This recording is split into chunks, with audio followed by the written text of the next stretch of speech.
नमस्कार, स्वागत है आपका। मैं हूं आपके साथ सुरभि राजपूत। हरियाणा में कांग्रेस की भारत जोड़ो यात्रा के दूसरे चरण की तैयारियां पूरी हो चुकी है। आपको बता दें कि इसको लेकर तमाम तरह की तैयारियां पूरी की जा चुकी है। 5 जनवरी से हरियाणा में यात्रा का दूसरा चरण शुरू होगा। पहले चरण की यात्रा के दौरान जुटी भीड़ से गदगद नजर आए हैं। साथ ही साथ आपको बता दें कि कांग्रेस के पूर्व मुख्यमंत्री भूपेंद्र सिंह हुड्डा समेत अन्य नेताओं को इस बार भी यात्रा में भारी भीड़ जुटने का अनुमान है। इसके लिए यात्रा के पहले चरण के बाद से ही तैयारियां की जा रही है। इसी कड़ी में पूर्व विधानसभा स्पीकर व भारत जोड़ो यात्रा करनाल के प्रभारी कुलदीप शर्मा ने प्रेस कॉन्फ्रेंस में पत्रकारों से बातचीत करते हुए कहा कि हरियाणा का दूसरा चरण 5 जनवरी से शुरू होने जा रहा है। 6 जनवरी को राहुल गांधी की पदयात्रा पानीपत पहुंचेगी, जहां राहुल गांधी एक विशाल रैली को संबोधित भी करेंगे। इसके बाद हम चर्चा की शुरुआत करेंगे, लेकिन इससे पहले आपको हम सुनाते हैं कि पूर्व सीएम भूपेंद्र सिंह हुड्डा और पूर्व विधानसभा स्पीकर कुलदीप शर्मा ने क्या कुछ कहा।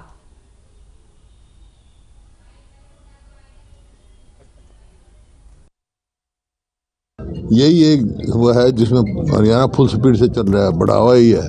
पहले 31 था, अब 37.4% है और पूरे देश में महंगाई नंबर सबसे ज़्यादा इसमें महंगाई है। आप बेरोजगारी है पूरे देश में। जो प्रदेश 2014 में प्रति व्यक्ति आय, प्रति व्यक्ति निवेश में नंबर 1 था पूरे देश में, आज जो है वो बेरोजगारी में नंबर 1। यात्रा निकल रही है वो इसी चीज के लिए, महंगाई, बेरोजगारी और आपस में भाईचारा बढ़ाने के लिए कि यात्रा का हरियाणा का दूसरा चरण 5 तारीख की रात को श्री राहुल गांधी जी के सनौली कलां जिला पानीपत बॉर्डर पर पहुंचने पर शुरू होगा। वो रात्रि विश्राम सनौली कलां में करेंगे। उसके बाद 6 तारीख को पदयात्रा कर पानीपत शहर में पहुंचकर एक विशाल स्टेट लेवल रैली का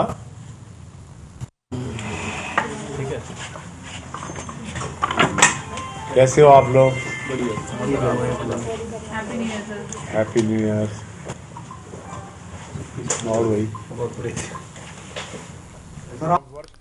तो आपको बता दें कि इसको लेकर कांग्रेसी कार्यकर्ताओं ने लगभग तैयारी पूरी कर ली है, क्योंकि जिस तरीके से पहले चरण की यात्रा के दौरान सफलता मिली, पूरी उम्मीद जताई जा रही है कि दूसरे चरण की यात्रा में भी अपार जन समर्थन मिले और ऐसी ही सफलता मिले। आपको बता दें कि 6 जनवरी से 11 जनवरी तक पदयात्रा हरियाणा में ही रहेगी। 7 जनवरी को पानीपत में राहुल गांधी की बड़ी रैली का संबोधन भी होगा और साथ ही राहुल गांधी 8 और 9 जनवरी को कुरुक्षेत्र में प्रेस कॉन्फ्रेंस भी करने वाले हैं और इसके बाद ये भारत जोड़ो यात्रा 12 जनवरी को पंजाब में प्रवेश कर जाएगी।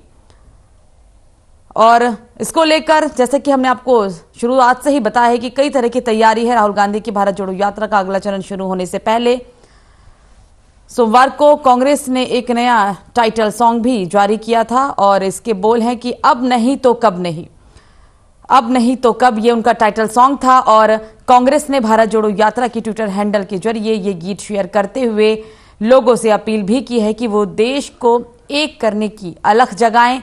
लोग जुड़ेंगे तो देश जुड़ेगा और अगर देश जुड़ा तो सब कुछ ठीक हो जाएगा। तो टाइटल सॉन्ग कांग्रेस की तरफ से इसे लॉन्च किया गया और इसी पर हमारे साथ चर्चा करने वाले हैं हमारे तमाम मेहमान भी जुड़ेंगे, उनसे भी आपका परिचय करा देंगे। तैयारियां व्यापक स्तर पर पूरी हो चुकी है।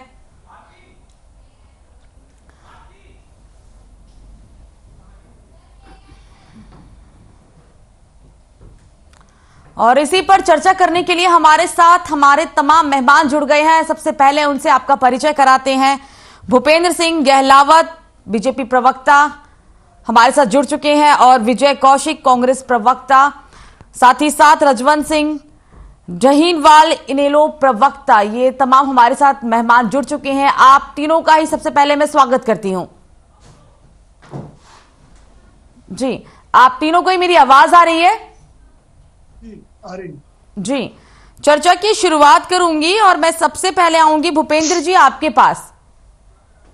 ये दूसरे चरण की शुरुआत है, तैयारी बहुत ज्यादा की गई है व्यापक स्तर पर, और देखा भी आपने कि जिस तरीके से पहले चरण की शुरुआत की गई और उसमें अपार जन समर्थन मिला। काफी उम्मीदें हैं कांग्रेस को इससे, क्या कहेंगे? क्योंकि एक टाइटल सॉन्ग भी हुआ है अब तो रिलीज। देखिए सिंधु जी, जो पहले चरण की यात्रा हुई, इन्होंने नाम दे रखा था भारत जोड़ो यात्रा का। जी। ये भारत तो पहले से जुड़ा हुआ है, लेकिन समस्या है कांग्रेस को जोड़ने की। और उस यात्रा में आपने कहा कि बहुत जन समर्थन मिला और लोगों की भीड़ इन्होंने इकट्ठी कर ली। और वो जैसे ही यात्रा खत्म हुई, सब लोग ये कह रहे थे कि कांग्रेस एक स्टेज पर नजर आई। लेकिन यात्रा खत्म होते ही, ये मैं नहीं कह रहा, कांग्रेस की वरिष्ठ नेता किरण चौधरी ने कहा कि कहाँ जुड़ी हुई है कांग्रेस? कांग्रेस तो जुड़ी हुई नहीं है। और एक आदमी इस तरह से अपनी मनमर्जी चला रहा है और ये ऐसे ही चलाता रहा तो 2024 में कांग्रेस का बेड़ा गर्क हो जाएगा। और कांग्रेस तो जुड़ी नहीं रही, ये किसी को पूछते नहीं है। और मैं अभी कल की बात आपको बताऊं कि पानीपत में 2 अलग अलग मीटिंगें हुई। भूपेंद्र सिंह हुड्डा ने अलग मीटिंग की, दीपेंद्र ने अलग हुड्डा ने की, और कुमारी शैलजा ने अलग मीटिंग की। जी। मैं तो ये कहता हूं, देखो भारत तो पूरी नरेंद्र मोदी की प्रधानमंत्री की अध्यक्षता में, उनके नेतृत्व में पूरा एक मजबूत है। उन्होंने कुछ एरिया को अलग करने की बात की थी। ये 370 हटाने की बात का भी विरोध कर रहे थे। एक अलग तरह का कानून ना हो और सारा देश हो। माननीय मोदी जी ने 370 हटाने की बात की। ये लोग तो उसका भी विरोध कर रहे थे। ये तो कह रहे थे कि हमारी सरकार अगर आएगी, ये सपने देख रहे हैं, तो हम 370 को फिर से लागू करेंगे। देखिए, देश तो पहले से जुड़ा हुआ है। मैं तो ये कहता हूं, अगर अपनी पार्टी को भी ये जोड़ के रख ले तो बहुत बड़ी गनीमत होगी। भीड़ कोई भी इकट्ठी कर सकता है। आजकल आपको पता है कि कांग्रेस के लोग क्या करते हैं, सारे हरियाणा से लोगों को बुला के ट्रकों में भर के और ये ले आते हैं। एक क्षेत्र से इन्होंने 10-10 कैंडिडेट तैयार किए हुए हैं और उनके जुम्मे ये 2-3 बसें भिजवा देते हैं। और जब चुनाव आता है तो वो सारे कैंडिडेट उन 9-10 में से एक को भी ये टिकट नहीं देते, टिकट ये किसी और बाहरी व्यक्ति को दे देते हैं। फिर वो सारे इनकी टांग खींचने में लग जाते हैं और इनका बेड़ा गर्क हो जाता है। और वही जो किरण चौधरी ने कहा, वो उन्होंने अपने मन की बात बिल्कुल साफ तौर पर कह दी। अब कांग्रेस का तो देखिए जहाज डूबने वाला है। ऊपर बेटा कुछ नहीं है, माँ बेटे की पार्टी हो गई, नीचे बाप बेटे की पार्टी नीचे हो गई। तो इनका तो एक ही लक्ष्य है, इनको कांग्रेस से भूपेंद्र हुड्डा को और ये जो कौशिक जी हंस रहे हैं, इनको कुछ भी नहीं लेना। ये तो सिर्फ एक ही बात चाह रहे हैं, अगर दीपेंद्र हुड्डा तो चीफ मिनिस्टर बने तो ठीक है, नहीं कांग्रेस का बेशक से बेड़ा गर्क हो जाए। और ये लाख कोशिश भी समझाने की करते हैं। मैं तो ये कहता हूँ कि धृतराष्ट्र को कोई समझ आई थी? कितने महान लोगों ने उनको समझाया, भीष्म पितामह ने, गुरु द्रोणाचार्य ने, लेकिन वो तो बिल्कुल आंख मीच के बैठा हुआ था। ऐसे ही भूपेंद्र हुड्डा तो आंख मीच के बैठा है। कोई किरण जाए, शैलजा जाए, चाहे वो क्या कहते हैं अशोक तंवर जाए, चाहे कोई भी जाए, उनको तो सिर्फ एक ही बात लगी हुई है। और ये कांग्रेस का जब पहली चरण खत्म हुआ तब तो ये किरण चौधरी की बात आ गई, और दूसरे चरण का जब खत्म होगा, देखना कितने लोग इनके खिलाफ जाएंगे और कितने भड़ास निकालेंगे और ये किन किन के बाई इलेक्शन कराएंगे, ये आप देखना। और कितने लोग पार्टी छोड़ के जाएंगे। पहले भी पार्टी छोड़ के लोग जाते रहे हैं। नेशनल लेवल पे भी इनको कोई संभालने वाला नहीं है। और यहाँ तो ये चाहते हैं कि जो दीपेंद्र हुड्डा को नेता ना माने, भूपेंद्र हुड्डा तो सीनियरिटी के हिसाब से लोग मानने को तैयार भी हैं, लेकिन जो दीपेंद्र को ना माने वो बेशक से पार्टी छोड़ के चला जाओ, वो उसको पार्टी में नहीं रहने दे। ठीक है, ठीक है, ठीक है भूपेंद्र जी, अब पहले जवाब भी सुन लेते हैं क्योंकि इतना समय नहीं हमारे पास। अभी आपने सुना कौशिक साहब, उन्होंने साफ तौर पर बोला कि आपने जो ये भारत जोड़ो यात्रा नाम रखा हुआ है, ये क्यों? पहले आपको कांग्रेस को जोड़िए, और कई आरोप भी लगाए गए हैं, क्या कहेंगे? देखिए, देश के प्रधानमंत्री माननीय नरेंद्र मोदी के बाद मैंने गहलोत जी को देखा है जो हरियाणा में अपने मन की बात कर रही है। तो मन की बात कार्यक्रम इन्होंने भी शुरू कर रखा है, उसके लिए मैंने बधाई देता हूँ। दूसरी बात मैं ये कहना चाहता हूँ कि मन की बात ये नहीं है जो गहलावत जी कह रहे हैं, मन की बात वो है जो आज आम जनता के सीने में है। ये कह रहे थे कि कौन सा भारत टूटा हुआ है। अरे भाई, देश की राजधानी दिल्ली में 2-2 बार दंगे हो गए, मोदी जी और अमित शाह जी की नाक नीचे। हरियाणा दंगों की आग में जला। जम्मू कश्मीर में पहली बार ऐसा हुआ कि मोदी राज में हिंदुओं को मार मार कर भगाया जाने लगा है, और ये कह रहे हैं देश एकजुट है। कहाँ एकजुट है? हाँ, कहीं बलात्कार की खबरें हैं, कहीं क्राइम उतना बढ़ चुका है बेरोजगारी के कारण, देश के हालात खराब हैं आर्थिक मोर्चे पर, तो देश तो टूट रहा है। पहली बार इस राज्य में ऐसा हुआ है कि एक डॉक्टर ने अपनी फैमिली सहित आत्महत्या कर ली। ऐसे दर्जनों मामले हैं। किसी बिल्डर ने आत्महत्या कर ली, किसी प्रॉपर्टी डीलर ने आत्महत्या कर ली। बेरोजगारी और तंगी के कारण लोग आत्महत्या कर रहे हैं। वहीं अडानी और अंबानी देश के सबसे बड़े पूंजीपति बनते जा रहे हैं। तो राहुल गांधी जी उन गरीबों की बात करने निकले हैं जो गरीब भाजपा की सरकार को दिखाई नहीं देते, क्योंकि ये तो कहते हैं 5 किलो गेहूं बहुत है लोगों का जीवन पालने के लिए। तो जो सरकार केवल 5 किलो गेहूं को ही अपना आदर्श मान रही है कि भी उससे लोग अपना जीवन यापन कर लेंगे, तो बड़ी शर्मनाक बात है। लोगों को रोजगार मिलना चाहिए, रोजगार है नहीं। आप चाहे अतिथि अध्यापक का मामला देख लें, हरियाणा में अभी पिछले दिनों MBBS की जो पढ़ाई कर रहे थे छात्र, वो धरने पर बैठे थे। समाज का कौन सा ऐसा वर्ग है जो इनसे खुश है? सब त्रस्त है। जो इन्होंने फैमिली ID बनाई है उसको लेकर लोग रो रहे हैं। बहुत से गरीबों के जो पीले कार्ड थे वो उनसे छीन लिए गए। तो ये जो सरकार है हर मोर्चे पर फेल है। अभी इन्होंने प्रॉपर्टी ID बनाने का काम किया, उसमें इनके ऊपर आरोप है जिसमें अब कह रहे हैं कि हम दोबारा से ठीक कराएंगे। बड़ी मेहरबानी, सही कराइए, आपका फर्ज है। जहां तक ये हमारी पार्टी में फूट की बात करते हैं, हमारी पार्टी में कोई फूट नहीं है। ये दरअसल घबरा इस बात से गए हैं कि वो कौन से कारण है कि भूपेंद्र हुड्डा जी भी मीटिंग कर रहे हैं, दीपेंद्र जी भी कर रहे हैं, शैलजा जी भी कर रही हैं, और हरियाणा का हर कार्यकर्ता अपने अपने स्तर पर भारत जोड़ो यात्रा की सफलता के लिए मीटिंगें कर रहा है। उदयमान जी अलग मीटिंगें कर रहे हैं। अरे भाई, अगर हमारी पार्टी में 10 लोग 10 मीटिंगें कर रहे हैं तो वो हमारी एकजुटता है। उससे भारत जोड़ो यात्रा और भी ज्यादा मजबूत हो रही है। पहले फेज में जो सुनामी हरियाणा के अंदर यात्रा के तौर पर आई थी, वो और बड़ी सुनामी जो है साबित होगी ये दूसरे फेज की यात्रा में। मतलब उससे जो है मतलब विजय जी, इस सुनामी से ऐसा लग रहा है कि इस बार कांग्रेस का उद्धार हो जाएगा। ठीक, एक बात और कहना चाहता हूँ। बोलिए। कि जब किसान दिल्ली जा रहे थे तो हरियाणा सरकार ने उनके रास्ते में गड्ढे खुदवा दिए, कीले बिछवा दी। अबे राहुल गांधी जी को नहीं रोक पा रहे। ये बात अलग है कि ये टूटी सड़कों की मरम्मत तक नहीं करवा रहे कि राहुल गांधी जी और उनके यात्रियों के पैर गड्ढों में पड़े, परेशान हो। ये जो जगह जगह तारें बिछी पड़ी है रास्तों में कि उनमें लोग अटक कर गिरे हैं, उनमें परेशान हो, तो ये लोग यात्रा को खराब करने की पूरी कोशिश कर रहे हैं।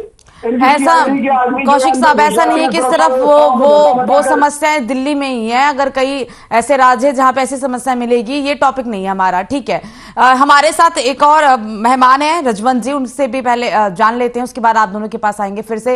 रजवंत जी, अभी आपने कांग्रेस प्रवक्ता को भी सुन लिया, बीजेपी प्रवक्ता को भी सुन लिया। कांग्रेस कहती है कि आम जनता परेशान है, बेरोजगारी है, युवा परेशान है, कई तरह की समस्याएं हैं, और बीजेपी वाले कहते हैं कि कहीं ना कहीं जो कांग्रेस की ये भारत जोड़ो यात्रा है इससे कोई फायदा नहीं होगा। कांग्रेस को अपनी संगठन को मजबूत करने में भी टाइम चाहिए। कई तरह के आरोप लगे, अभी आपने सबको सुना ही होगा, क्या कहेंगे? देखिए सुरभि जी, कांग्रेस का कहने से या भारतीय जनता पार्टी के कहने से ना तो कोई संतुष्ट होगा ना ही कोई असंतुष्ट होगा, लेकिन एक चीज जरूर है। बिल्कुल, आज हम चाहे कह दे विपक्ष के नाते कहें या सत्ता पक्ष कहें, दोनों को अगर बात को देखें तो एक चीज जरूर सामने आती है कि विपक्ष का अगर कुछ कहे तो सत्ता पक्ष ये आरोप लगाता है कि ये तो इनका काम है, विरोध की वजह से विरोध कर रहे हैं।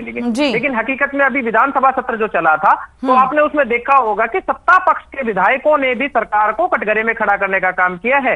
अगर हम बात करें बाजड़ा से विधायक नैना चौटाला की बात करें, अगर हम कोसली से विधायक अपना लक्ष्मण यादव जी की बात करें, तो उन्होंने तो सरकार को पूरी तरह से कटघरे में खड़ा करने का काम कर दिया था। और ये हालात बता दिए थे उन्होंने कि वास्तव में भारतीय जनता पार्टी के शासन में जनता पूरी तरह से त्रस्त है। उन्होंने तो ऐसा उदाहरण देकर और तंज कसा था सरकार के ऊपर कि अगर कोई विधवा पेंशन की, जैसे जिस प्रकार से उन्होंने बात की थी कि एक औरत ने विडो पेंशन के लिए अप्लाई कर दिया और उससे ये पूछा गया कि आप तो विडो नहीं है, तो बोली पेंशन बनेगी तब तक मैं विधवा हो जाऊंगी। तो ऐसे तंज जिस सरकार के विधायक अगर कसते हो तो वहां पे अपने आप अंदाजा लगाया जा सकता है कि आज देश और प्रदेश की हालात क्या है। दूसरी बात मैं करना चाहूंगा कांग्रेस की, जो भारत जोड़ो यात्रा की जो बात कर रहे हैं, असल में जो जोड़ने की जो चीज थी, तो इन्होंने अपने संगठन को जोड़ने का काम करना था, वो इनका इंटरनल मैटर है। लेकिन वो इंटरनल मैटर हम उसमें इसलिए जोड़ देते हैं कि मुख्य विपक्षी दल कांग्रेस है, और कांग्रेस को जो अगर विपक्षी अगर मजबूत नहीं रहेगा तो निश्चित तौर पर सत्ता पक्ष है वो अपने तानाशाही रवैये को अपनाएगा। आज भारतीय जनता पार्टी का जो तानाशाही रवैया चल रहा है उसका कहीं ना कहीं बड़ी जिम्मेदार कांग्रेस है। कांग्रेस अगर मजबूत होती या मजबूत अगर विपक्ष होता सेंटर में या स्टेट में, तो आज ये हालात नहीं बनते। लेकिन कहीं ना कहीं फिर भी चौधरी अभय सिंह चौटाला ने इंडियन नेशनल लोकदल के माध्यम से, और हरियाणा में तो अपना मोर्चा संभाला हुआ है, लेकिन बाहर अगर बात करें सेंटर की तो वहां पर कांग्रेस पूरी तरह विफल है। आज ये जिस प्रकार से कह रहे हैं कि हम भारत को जोड़ने के लिए चले हैं, लोगों को जोड़ने के लिए चले हैं, अगर ये आज बात करें जिस प्रकार से सीएमआई के आंकड़ों की अगर बात करें तो हरियाणा में तो सीएमआई के आंकड़ों की बात करते हैं कि भारतीय जनता पार्टी के राज में यहाँ पर हुड्डा जी कह रहे थे कि 37.9% है जो बेरोजगारी दर है। लेकिन अगर वो सीएमआई के आंकड़ों को अगर यहाँ पर जायज मानते हैं तो राजस्थान की भी तो बात करें ना, वहां पर भी तो 28.5 है जो सीएमआई के आंकड़ों में बेरोजगार है। तो आप एक व्यक्ति दो बातें नहीं कर सकता। रिजवान जी, ऐसा नहीं है कि कांग्रेस सेंटर में भी ना रही हो और कांग्रेस जैसे स्टेट में ना रही हो, है थी पहले, लेकिन देखिए कांग्रेस का राज 67 साल तक रहा है। इस बात को आप भी जानते भी हैं और मानते भी हैं कि आज जो कांग्रेस बेरोजगारी को लेकर कई तरह बातों को लेकर कई आंदोलन करने की बात करती है, आंदोलन करती है, तो ये कांग्रेस सेंट्रल में भी थी जब बहुत से काम कर सकती थी। ये कांग्रेस जो है वो स्टेट में भी थी, तब वो भी काम कर सकती थी। ठीक है, वो तो काम ही है कि अगर विपक्षी पार्टी है तो जाहिर सी बात है राजनीति तो होगी, ठीक है। लेकिन आपने यहां पर बोला कि कांग्रेस टूट रही है, तो ऐसे में मैं आपसे भी यही पूछना चाहूंगी कि कहीं ना कहीं आपको नहीं लगता कि आपको भी अपनी पार्टी को मजबूत करने की जरूरत है? क्योंकि अभी जो सत्ता में है वो बीजेपी है, लेकिन कहीं ना कहीं अगर आप विकल्प को ही लेकर जोड़ रहे हैं या विकल्प ही सोच रहे हैं तो फिर अपने पार्टी का क्या हाल है? देखिए, मैं अपनी पार्टी के बारे में बताता हूँ। हाँ, जब भी कभी भी चुनाव की बात आती है तो ये देखिए कि जब एक समय ऐसा आ गया था कि पार्टी का विघटन हुआ और पार्टी पूरी तरह से, हम ये कह सकते हैं कि पार्टी पूरी तरह से टूट चुकी थी, जिसके बारे में आज ये कहते हैं कि हमारा एक विधायक चौधरी अभय सिंह चौटाला रहा। लेकिन उसके बाद पार्टी को, संगठन को मजबूत करने के लिए चौधरी अजय सिंह चौटाला ने और गांव-गांव जाकर कार्यकर्ताओं को एकजुट करने का काम किया, और उसी एकजुटता का फायदा ये हुआ कि हमने इस्तीफा दिया, किसान आंदोलन को लेकर इस्तीफा दिया और दोबारा चौधरी अभय सिंह चौटाला जी जीत कर आए। उसके बाद अगर निकायों की चुनाव की बात करें तो वहां पर हमने अपना बेहतर प्रदर्शन किया। निकाय चुनाव की बात करें, जिला परिषद के सरपंचों के चुनाव की बात करें तो वहां पर भी नेशनल लोकदल पार्टी ने अपने वोट बैंक को भी बढ़ाने का काम किया और अपने कार्यकर्ताओं को मजबूती से सामने पेश किया। और ये खुद आज भारतीय जनता पार्टी और कांग्रेस ही मान रहे हैं कि हाँ, अगर आगामी कोई अगर विपक्ष की भूमिका अगर कोई अदा कर रहा है तो वो इंडियन नेशनल लोकदल है, और जो आगामी जो टक्कर जो अगर किसी की मानते हैं तो निश्चित तौर पर इंडियन नेशनल लोकदल पार्टी मजबूती से और सरकार को टक्कर देने का काम करेगी। और अब हमारी जो परिवर्तन यात्रा है जिसके बारे में हम कह रहे हैं, वहां पर जनता के मुद्दे लेकर ही तो जा रहे हैं। और जनता, जब जनता के मुद्दे, क्योंकि आज कांग्रेस को तो केवल पार्टी से मतलब है, उनको तो अपने ये चौधरी भूपेंद्र सिंह हुड्डा को अपने बेटे से मतलब है। राहुल गांधी अपनी यात्रा निकालकर वो पूरे देश में अपने एक प्रचार करने की कोशिश कर रहे हैं। हाँ, एक चीज उन्होंने जरूर की है, वो उसके तारीफ है, काबिल तारीफ है कि उन्होंने अपने आप को प्रूव कर दिया कि एक आदमी जो महलों से निकलकर सड़कों पर आ गया, उन्होंने अपने आप को तो प्रूव कर दिया, लेकिन पार्टी को जोड़ने में वो पूर्णतः विफल रहे। हाँ, अब जब परिवर्तन यात्रा रहेगी और परिवर्तन यात्रा में चौधरी अभय सिंह चौटाला जब पदयात्रा करेंगे तो उस पदयात्रा के माध्यम से हम मजबूत विपक्ष का भी काम करेंगे और सत्ता से बेदखल करने का भारतीय जनता पार्टी जेजेपी जो आज तानाशाही रवैया अपनाए हुए, इसको भी बेदखल करने का काम करेंगे। जनता का सहयोग और समर्थन, मतलब यात्रा से आपको भी लगता है कि यात्रा करने से उद्धार हो जाएगा? कई ऐसी यात्राएं हुई है, ठीक है, आपने बोला कि हम ऐसी पार्टी है जो लोगों के बारे में सोचते हैं, तो उपचुनाव के दौरान जोड़ने की बात कर रहे हैं, लेकिन हम जनता के मुद्दों को लेकर जनता के बीच में जा रहे हैं, सरकार की पोल खोलने के लिए जनता के बीच में जा रहे हैं। लेकिन जनता के बीच में अगर आप उन मुद्दों को लेकर जाते हैं तो जनता को समझा क्यों नहीं पाते जनता को? क्योंकि जहां उपचुनाव हुए वहां की आपकी पार्टी ने कितना अच्छा प्रदर्शन किया, आप भी जानते हैं। जनता भी हमारे साथ जुटेगी, और अगर जनता हमारे साथ जुटेगी तो निश्चित तौर पर सत्ता से बेदखल भारतीय जनता पार्टी और जेजेपी को करने का काम करेंगे। ठीक है, भूपेंद्र जी आपके पास आते हैं, अपनी बात को पूरा करिए, कुछ कहना चाह रहे थे आप। देखिए, मैं ये कहना चाह रहा हूँ, मैं लोकदल के बारे में तो ज्यादा चर्चा इसलिए नहीं करना चाह रहा। इनकी तो पूरे हरियाणा में 1% वोट आई है, एक ऐसी पार्टी जिसके पहले हमने भी उनके साथ काम किया, चौधरी देवीलाल जी रहे थे, जहां तो वो प्रधानमंत्री बनाने के हैसियत रखते थे, खुद प्रधानमंत्री रहे और काम पार्टी से के एक सीट पर आ गई और पूरे हरियाणा में 1% वोट उनको मिला। और उनके नेताओं ने क्या क्या गुल खिलाए थे जब उनकी शक्ति थी, सारे देश की जनता जानती है, इसलिए मैं उनके बारे में ज्यादा चर्चा नहीं करना चाहूंगा। अब मैं कौशिक जी की बात पे आ जाता हूँ। देखिए, मैंने तो इन्होंने कहा कि भाई ये कहते हैं, मैं नहीं कह रहा, विजय जी उन बातों को घुमाते फिराते हैं। किरण जी कह रही है, किरण जी जो इनकी सीएलपी लीडर रही है और बहुत बड़ी नेता है, जो दिल्ली में भी डिप्टी स्पीकर रही, हरियाणा में मिनिस्टर भी रही और बहुत पावरफुल नेता है। जब वो ये कहती है कि कांग्रेस कहाँ जुड़ी हुई है, तो मैं विजय कौशिक की हम माने या किरण चौधरी की माने। किरण चौधरी कहती है अगर ये ऐसा ही चलता रहा तो 2024 में बेड़ा गर्क हो जाएगा। भूपेंद्र जी, आप चैनलों पे कांग्रेस को बोल रहे हैं कि किरण चौधरी जी ने ऐसा कह दिया, लेकिन अगर मैं वही विधानसभा शीतकालीन सत्र की बात करूं तो वहां पर सरकार के जो विधायक था वो उन्हें कटघरे में खड़े करते नजर आए हैं। ये आप भी जानते हैं कि क्या हुआ था, ठीक है, माफी तक मांगनी पड़ी थी गृह मंत्री को, तो वो बात एक अलग है कि किसने किसको क्या बोला। यहां पर हम ये बात कर रहे हैं क्योंकि कांग्रेस कहती है कि सरकार जो है वो सिर्फ अपने स्वार्थ के लिए काम करती है, गरीबों की ओर ध्यान नहीं देती है। इस यात्रा को सफल बनाएंगे, भारत को जोड़ेंगे। आप कहते हैं कि कांग्रेस को पहले जोड़िए, यात्रा बाद में करिएगा। इन सब मुद्दों का क्या? सुनते जी, आज जो चर्चा हो रही है वो भारत जोड़ो यात्रा पर और कांग्रेस पे हो रही है। विधानसभा पे चर्चा तो पहले वही है, ठीक है, वो जो ठीक है, रजवंत जी ने जो बोला, अभी आप किरण चौधरी पर आए ना, तो उसका जवाब यही था कि ठीक है वो तो आरोप है। अब अगर मैं वही आरोप दोबारा से उनके कौशिक साहब के पास जाऊं और वो मैं बोलूं तो वो भी ऐसे ही बोलेंगे कि फिर वहां पे ऐसा बोला था, अगर बोल दिया तो क्या? जवाब तो मुझे यही मिलेगा ना। मैं ये कहना चाहता हूँ कि विजय जी ने और सारी बातें बताई। विजय जी ने ये नहीं बताया कि 70 साल तक देश को ये कांग्रेस कैसे लूटती रही, और इन्होंने पीछे ये अपोजिशन का लीडर तो इनका 2 बार हो गए, बना भी गई है, क्या इनकी हालत हो गई। देश की इतनी बड़ी पार्टी थी, कहाँ से खड़ी हो गई। जब से नेतृत्व देश लेवल पे इसको राहुल गांधी को मिला और हरियाणा में भूपेंद्र हुड्डा को मिला, ये एक भी चुनाव नहीं जीते, दर पर दर चुनाव हारते जा रहे हैं और इनकी हालत ऐसी बुरी हो गई, न तो लोकसभा में इनके सदस्य आते हैं, न विधानसभाओं में इनके सदस्य आते हैं। और ये भारत जोड़ो यात्रा की बात करते हैं, ये तो पहले घरों से निकले नहीं थे, ये तो अपना अस्तित्व बचाने के लिए लड़ रहे हैं। जब इनको दिखा छोड़ के सब लोग भाग रहे हैं, चाहे गुलाम नबी आजाद हो, चाहे सिब्बल हो, चाहे सुनील जाखड़ हो, चाहे अमरिंदर हो, सब लोग छोड़ के भाग रहे हैं और ये जहाज डूबने वाला है। तो ये कोशिश कर रहे हैं कि पंचर वंचर लगा के और इस गाड़ी को किसी तरीके से चलाया जाए, लेकिन ये गाड़ी तो बिल्कुल खटारा हो गई और सारी की सारी ये जहाज डूबने वाला है और लोग उतर के इसमें से भाग रहे हैं। कुलदीप बिश्नोई जी आए हों, दूसरे लोग आए हों, और अभी बहुत लंबी लाइन लगने वाली है इसके। ये जो भारत जोड़ो यात्रा का ड्रामा है, इसके बाद लोग छोड़ कर और कांग्रेस से नीचे उतर जाएंगे, डूबते हुए जहाज में कोई नहीं बैठा रहेगा। ठीक है। कौशिक साहब कुछ कह रहे थे, बोलिए सर, अपनी बात को पूरा करिए।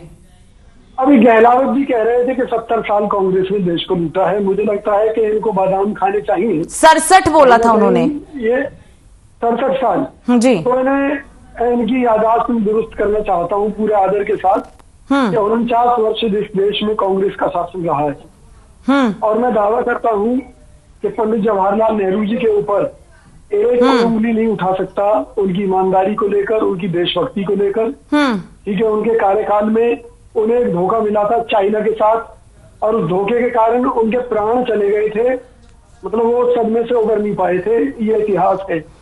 इंदिरा गांधी जी, लाल बहादुर शास्त्री जी किसी को लेकर एक उंगली उठाकर दिखा दें, मनमोहन सिंह जी की ईमानदारी पर उंगली उठाकर दिखा दें, पीवी नरसिम्हा राव जी की ईमानदारी पर उंगली उठाकर दिखा दें। कांग्रेस के जितने प्रधानमंत्री रहे हैं उनके ऊपर ये लोग उंगली उठाने की स्थिति में नहीं है। हमारी पार्टी ने काम किया था, ठीक है, और आगे भी हम ही काम करके दिखाएंगे। चलिए ठीक है, आगे भी काम करके दिखाएंगे। ठीक है, आप तीनों ही हमारे साथ चर्चा में शामिल हुए, इसके लिए आप तीनों का बहुत बहुत शुक्रिया। तो भारत जोड़ो यात्रा की दूसरे चरण की शुरुआत हो चुकी है। हालांकि इससे पहले अब सियासत पूरी तरीके से गर्मा चुकी है। पक्ष विपक्ष एक दूसरे पर आरोप प्रत्यारोप का दौर शुरू हो चुका है। फिलहाल अभी के लिए मुझे दीजिए इजाजत। नमस्कार।